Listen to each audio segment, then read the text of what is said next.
I could never imagine my brother doing that to anyone. Never imagine him doing that to anyone. For it to happen to him, out of everyone who used to always put smiles on everyone's faces,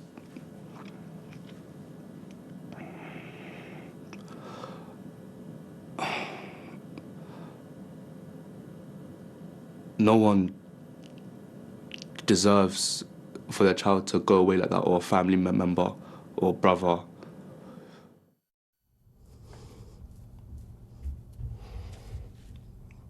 Jay was trying to talk. I was trying to get up.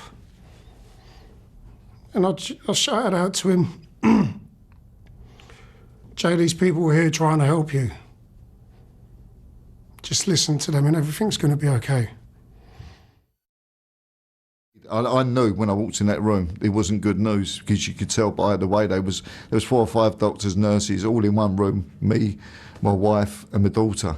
And they said, unfortunately, he'd bled out too much, all his organs had gone, and they kept him on a life support machine for us to say goodbye.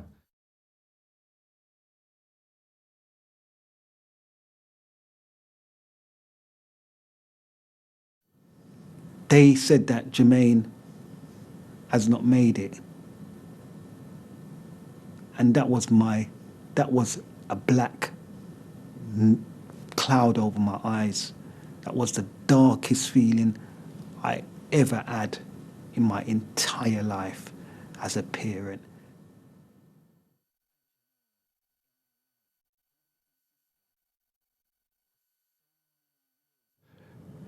He used to call me the golden child.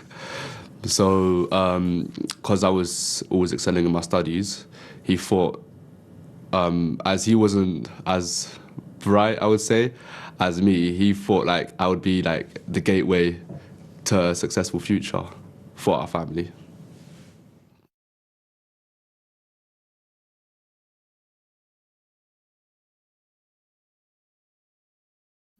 Everybody known Jermaine as just a character full of life, full of energy, full of strength.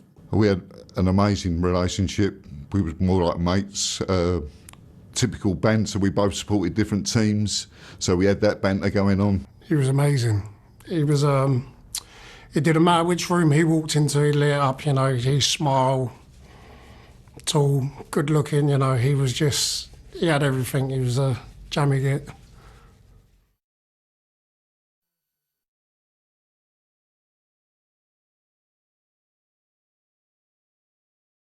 It was his sister's birthday, but he never come home and kept texting. No one, a couple of his friends just wondered where he was, and all of a sudden a knock on the door. I just thought, that's a loud knock. This is 4:30 on a Saturday afternoon. Jermaine went out. My daughter came in from work, and it's unusual that, you know, he hasn't picked up his phone and he hasn't called her back. All of a sudden, I heard a knock on the door. My daughter ran into the hallway, ran into the dining room where I was, and said to me, Dad, Jermaine's been stabbed. And I thought, what? So I was 16 when this all happened to me, just before my GCSEs. I found out from his friend. His friend saw my number on his phone and called me. He was like, are you Abdullah's little brother? I was like, yeah, why, what's wrong? Where's Abdullah? And then he just told me that he's just been stabbed. And I didn't know what to think. But one thing I didn't want to do is tell my mum or anyone yet. I was too worried. Just sat watching telly, a typical Saturday night. And I'll get a phone call from my partner's friend. And she said, Steve, I don't know what's happened, but someone said Jason's been stabbed. And when I arrived, there was 2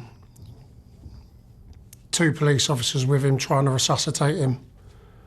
And they cordoned off the area, and then we literally got pushed off the street and we weren't allowed to be there. So it was just from afar. And you just assume everything's going to be okay just because there's medics there. And doesn't always work out that way. It left a hole in my heart which I don't think which will be very difficult. I don't think ever we'll be able to get filled up again. It literally, I don't know, it just tore me in half. It's a real moment. It's like you're watching it from outside. You know that's your son, but you can't believe it's your son. And then just to see his heart beat slowly to a stop, and then what do you do? Then your life stops. I've even had someone ask me, how did you not go out and get the people that done this to your son? I'm like, what? Are you for real? Oh, if that was me, you're like, well, that's not me. I've got a family still to look after.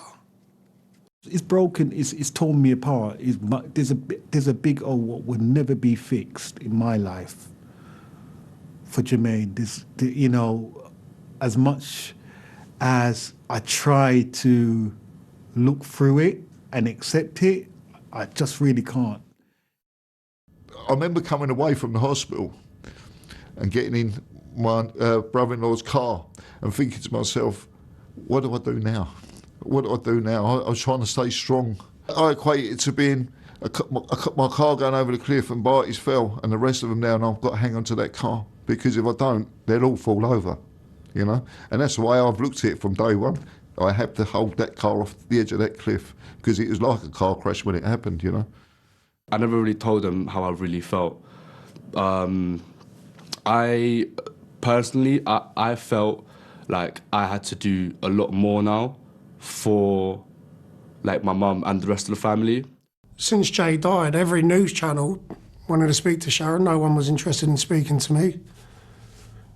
We've done joint interviews and I've not even got 1 second of any of my faults. And soul destroying. Now you're putting in all this effort, spilling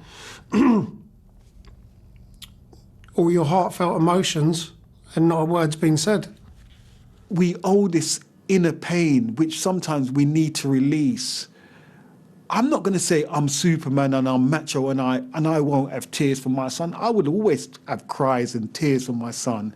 And this is what men should do. And I hope that men do release their feelings at some point.